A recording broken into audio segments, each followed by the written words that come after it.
Everyone talks about the money, but no one talks about the cost. Yeah, I've made over $11 million by the time that I'm 23 years old, but no one talks about the sleepless nights. No one talks about the sacrifices you have to make, and you lose friends along the way oftentimes. I mean, this right here was my very first car that I ever got, and now this is my garage, this is my house, and I've been able to completely change my life, but it hasn't come at no cost. In this video, I'm gonna share with you the raw truth of what it's like to get rich at a young age. I'm gonna show you the highs, the lows, and everything in between that comes with the price of getting rich young. So when people think about making millions, yeah, it's great to go from this car to this car, being able to wear the nice watches and have the nice things. We're going in my daily, the Tesla right now. It's completely raining out, so it's not really much weather to take the cars out. But I'm gonna show you guys the raw truth, the raw reality, and give you guys a behind the scenes look at the struggles and the problems, because everyone talks about the highs, but no one talks about the actual problems that come with getting rich young. So I don't want to downplay these nice things. I mean, I got to retire my dad. I got to buy him his dream car. I got to buy any car that I've ever wanted and help support me and my family. And these are all great things and some of the things that I'm most proud of. One of the hardest parts of success at this level is you start to lose your sense of identity and you start to lose like who your true friends are. And thankfully, I've been really lucky to have a lot of friends that have been around me for a really long time. And they've been with me before I was actually quote unquote popular on the internet or had money or had the cars or had the material things that so many people go after and so many people want. And I've seen a lot of people that have come into my life that have been like really attracted to the things that I have and the experiences that I've been able to provide and things like that. And that's when you realize like, hey, these people only like me for what I bring and what I have, not who I actually am. So you really start to lose your sense of identity and your sense of like, why do these people actually like me? And you start to question who your real friends are and who your fake friends are. And you really start to lose a lot of that purpose and that true connection with friends. And that's one of the most important things in life. And losing that with having success and having a lot of these material things early and at a young age is you got to figure out who those people are in your life that are really like you for you and finding those genuine people and finding those genuine friendships. And it's easy to start feeling like your worth is attached to your bank account or your worth is attached to your follower number, or your worth is attached to your success in your business. And I don't blame you for that, because I see that a lot in myself. Is my mood is really directly affected by how my business does and how my numbers are doing on social media. And that really affects my mood and bothers me if I'm not where I'm at or not hitting the numbers that I want to be at. And it ties your mood and your feeling and your relationships with your friends with how your business is doing and how your career is doing.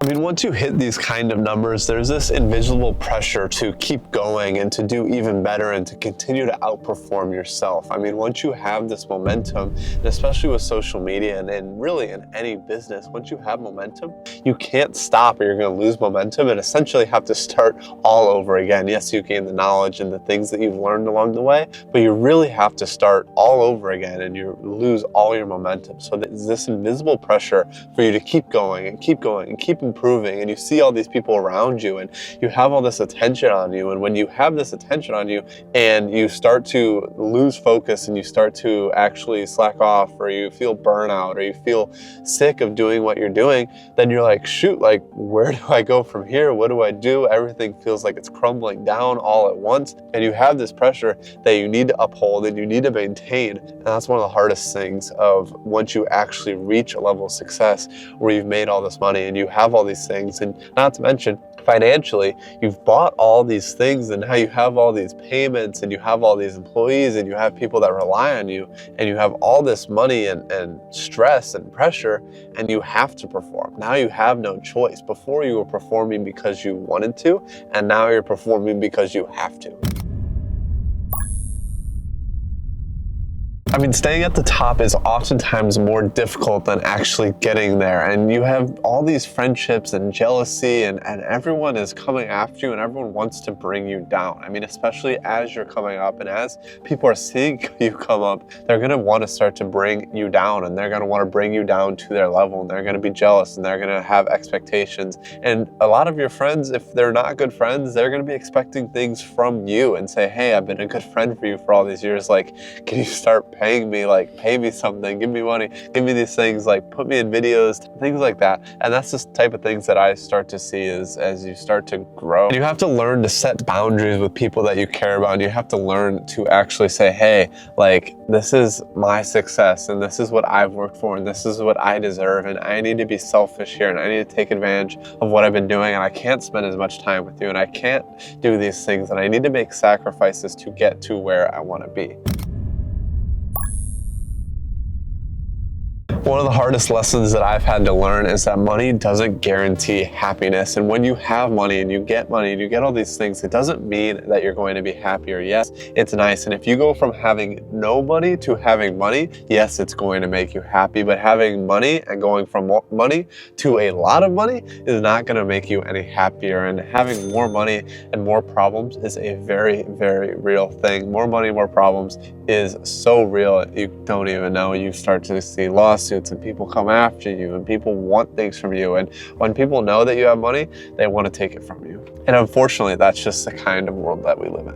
And when you start to make all this money and you start to have all this success and you see that your dreams are really coming true, it's one of the best feelings in the world. And then you get there and you're like, wow, like I've done everything that I've wanted to do. And then you're like, you look around and you're like, that's it? Like, that's all that there was to it? Like, that's all that I've been chasing for? You start to feel this feeling of emptiness. And that's why it's so important to have goals and to continue to set new goals and to continue to reach new boundaries. And there's always more that you can be doing. I mean, I've had my fair share of moments where I've completely felt unfulfilled. I've had dark times, and I've had times where I'm like, I really don't know what to do anymore. I don't know what to do with my life. I feel like an unemployed loser and I don't have anything to do. But I'm self-employed and I'm like, shoot, like, well, what do I work on now? And like, what do I do now? And I need to set new goals. And like, I feel like I've accomplished everything that I want to accomplish. And I have the biggest like, what now feeling ever. I mean, yes, success is great, but it doesn't fill the emotional and psychological gaps that you may have in your life. And if you're sad and you're depressed about something right now, the chances of you after success is you're still going to be sad and you're still going to be depressed about those same things. That's something that you need to address separately. Now, it doesn't hurt to be a rich, successful, and still sad versus a poor person and still sad, and that doesn't correlate. So you might as well be a rich person that's still sad. But you need to understand that those two things do not correlate and they don't go together.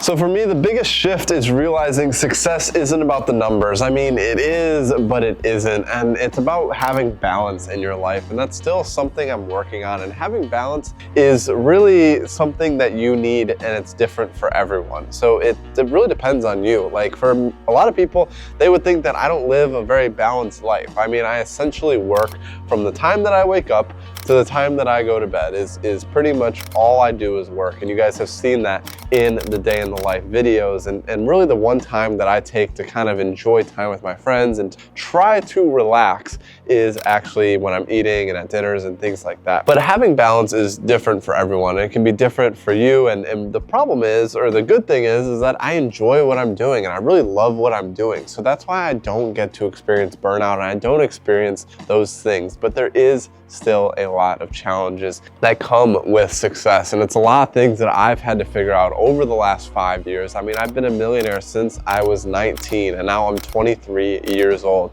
So it's been 4 years that I've had a significant amount of money, and a lot more than most 19, 20, 21-year-olds have ever had or will ever have in their entire life, and it's been tough to navigate. But I think I've done a pretty good job. I have great friends around me, I have great people around me, and I've had these friends for a really long time, which is one of the reasons and one of the things that I use as a key factor for maintaining friendships and keeping success with friendships. But going back to balance, having balance is one of the most important things that you can have. And as long as you're happy and as long as you are enjoying your life, it doesn't matter if you're working from the time you wake up to the time you go to bed. I mean, oftentimes that is what is required to reach the levels of success that you want. But just remember that it comes with a price and it comes with a sacrifice. And when you get to that success, it's not going to be everything that you ever wanted. It's going to literally be the process, and the process of those things is what you enjoyed the most and what you love the most, and enjoying the process versus the actual destination. So if you're chasing success or you've already found success, I hope this video gives you some perspective. You're in this just like the rest of us, with all the other entrepreneurs, with all the other people that are truly chasing their dreams and going after it. It's not an easy road, and life would be a lot easier if you just went and got a job and went and got a 9-to-5, and life would honestly be easier. But some of us just can't settle for that, and some of us want more. So I hope this video resonated with you. If it did, make sure you give a like, give a comment, share it with your friends, show someone that would appreciate this. I appreciate you guys for watching this. If you made it this far, thank you so much. I appreciate you, and remember, just don't quit.